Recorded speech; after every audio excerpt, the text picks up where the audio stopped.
ఈరోజు జరిగినటువంటి ఎన్నికల్లో నెల్లూరు జిల్లాలో అత్యధికమైనటువంటి శాతం పోలింగ్ జరిగింది.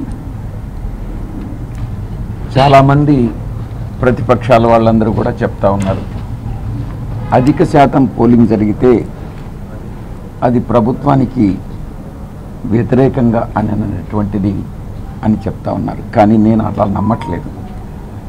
జగన్మోహన్ రెడ్డి గారు ఈ యొక్క రాష్ట్రంలో అర్హులైనటువంటి ప్రతి ఒక్కరికి 87% మంది పేద బడుగు బలహీన వర్గాలకి, కులాలకి మతాలకి అతీతంగా, పార్టీలకు అతీతంగా లబ్ధి చేకూర్చినటువంటి వాళ్ళందరూ కూడా వైఎస్ఆర్ కాంగ్రెస్ పార్టీకి, జగన్మోహన్ రెడ్డి గారికి ఈరోజు ఓటు వేయడం జరిగింది. అది నా యొక్క అనాలిసిస్. రెండవ అంశం, డబ్బుతోనే మనం ఎన్నికలు గెలవగలము అన్నటువంటిది తప్పు అన్నటువంటిది ప్రజలు ఈరోజు రుజువు చేశారు.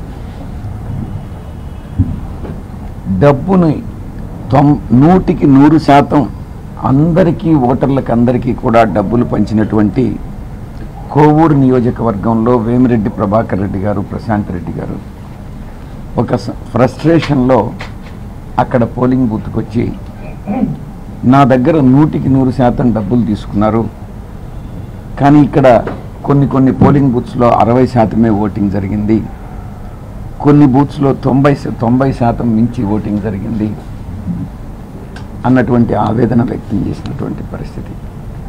నేను ఒక్కటే చెప్తా ఉన్నా, ఒక ప్రజలు నాయకత్వాన్ని నమ్ముతారు, విశ్వసనీయతని నమ్ముతారు.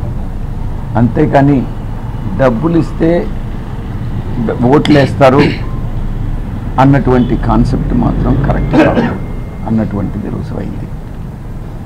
ఇక్కడ నెల్లూరు జిల్లాలో, నెల్లూరు పార్లమెంటు పరిధిలో నేను మొట్టమొదటి నుంచి కూడా చెప్తా ఉన్నా, 7 స్థానాలకు 7 కైవసం చేసుకుంటాం.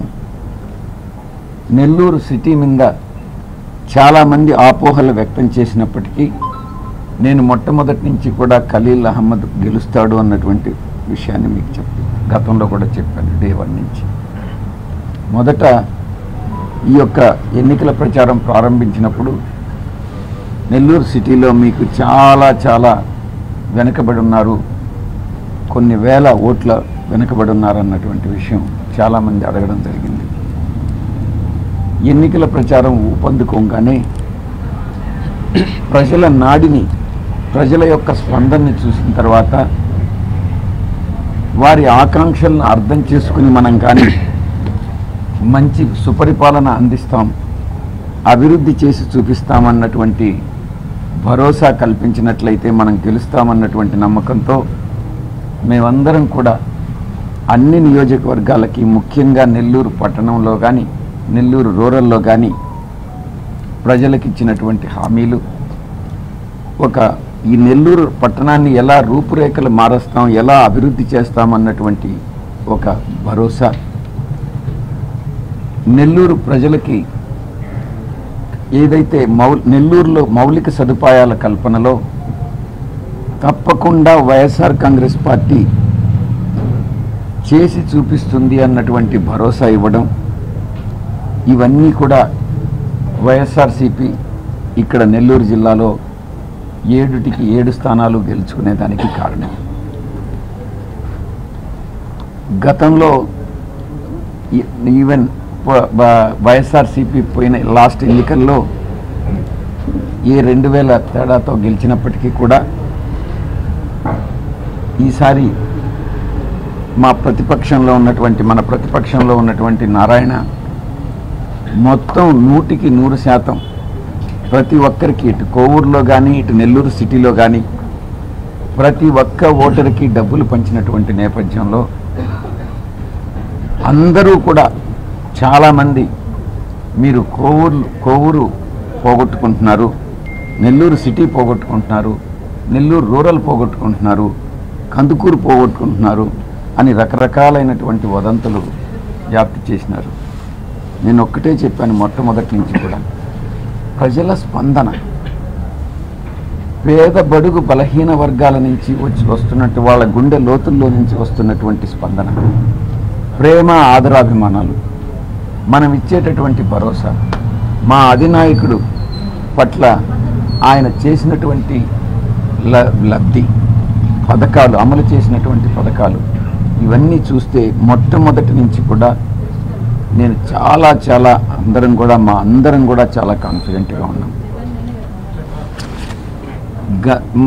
అందరం కూడా జిల్లాలో ప్రతి నాయకుడు కూడా, మా జిల్లా అధ్యక్షులు కానీ, బీదా మస్తాన్ రావు గారు కానీ, మనుక్రాంత్ కానీ, అందరం ప్రతి ఒక్కరం కూడా కలిసికట్టుగా పనిచేశాం. ఎక్కడా కూడా ఎటువంటి అభిప్రాయ భేదాలు లేకుండా, ఒకవేళ భిన్నాభిప్రాయాలు ఉన్నా కూడా డిస్కస్ చేసుకొని ఏ నియోజకవర్గాన్ని ఎలా తీసుకెళ్ళాలి, ఎలా ప్రజల ఆదరాభిమానాలు చూరగొనాలి అన్నటువంటి విషయంలో ఒక ఏకాభిప్రాయానికి వచ్చి విజయం సాధించబోతా ఉన్నాం. ఈరోజు మొత్తం నెల్లూరు రూరల్లో కానీ, నెల్లూరు పట్టణంలో, సిటీలో కానీ ఇంచుమించుగా 100 స్వింగ్ పోలింగ్ బూత్స్ని నేనే పర్సనల్గా విజిట్ చేయడం జరిగింది. నేను, చంద్రశేఖర్ రెడ్డి గారు, మనుక్రాంత్ రెడ్డి గారు అందరం కూడా. ఈరోజు ఉదయం కూడా ఎప్పుడైతే బూత్ విజిట్స్ పెట్టుకున్నామో, మార్నింగ్ కూడా నాకు అదే భరోసాతో, అదే ధైర్యంతో ఆ ఓటింగ్ ప్యాటర్న్ చూస్తుంటే నెల్లూరులో నాకు తెలిసి ఈ రకంగా 90% ఓటింగ్, 85% ఓటింగ్, 75% ఓటింగ్, 65% ఓటింగ్ జరిగినటువంటి సందర్భాలు. ప్రజలు స్వచ్ఛందంగా ప్రతిపక్షాల డబ్బులు ఇచ్చినప్పటికీ కూడా ముందుకొచ్చి ఈరోజు వైఎస్ఆర్సీపీని గెలిపిస్తున్నారు అని అంటే, ప్రజలకు మా నాయకుడి పట్ల ఉన్నటువంటి ప్రేమ, ఆదరాభిమానాలు, ఆయన్ని తిరిగి సీఎం చేసుకోవాలి, ఈ యొక్క సంక్షేమ పథకాలు ఎక్కడ నిలిచిపోతాయో చంద్రబాబు నాయుడు వస్తే అన్నటువంటి భావన మనసులో, ఇవన్నీ కూడా కారణం. నేను ఇంకొక విషయం కూడా చెప్తా ఉన్నాను. ఏదైతే హామీలు ఇచ్చామో ఆ హామీలన్నింటినీ కూడా తప్పకుండా నెరవేరుస్తాం. నెల్లూరు పట్టణాన్ని మరొక్కసారి కూడా చెప్తా ఉన్నాను, దేశంలోనే ఒక ఆదర్శమైనటువంటి జిల్లాగా రూపుదిద్దుతామన్నటువంటి విషయాన్ని నేను తెలియజేస్తా ఉన్నాను. గతంలో ఇక్కడ ఎవరైతే రౌడీ ఎలిమెంట్స్ ఉన్నాయో, అది కోటంరెడ్డి శ్రీధర్ రెడ్డి కానీ, మరొక్కసారి చెప్తా ఉన్నా, కోటంరెడ్డి శ్రీధర్ రెడ్డి భూదందాలు కానీ, రౌడీజం కానీ, ప్రదర్శించే జులుం కానీ, ప్రజల పట్ల దురుసుగా ప్రవర్తించడం కానీ, అధికారుల పట్ల దురుసుగా ప్రవర్తించడం కానీ, ఇక మీదట ఇవన్నీ సాగవు.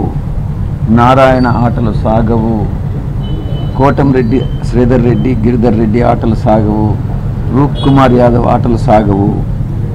రౌడీజాన్ని అణగదొక్కుతాం.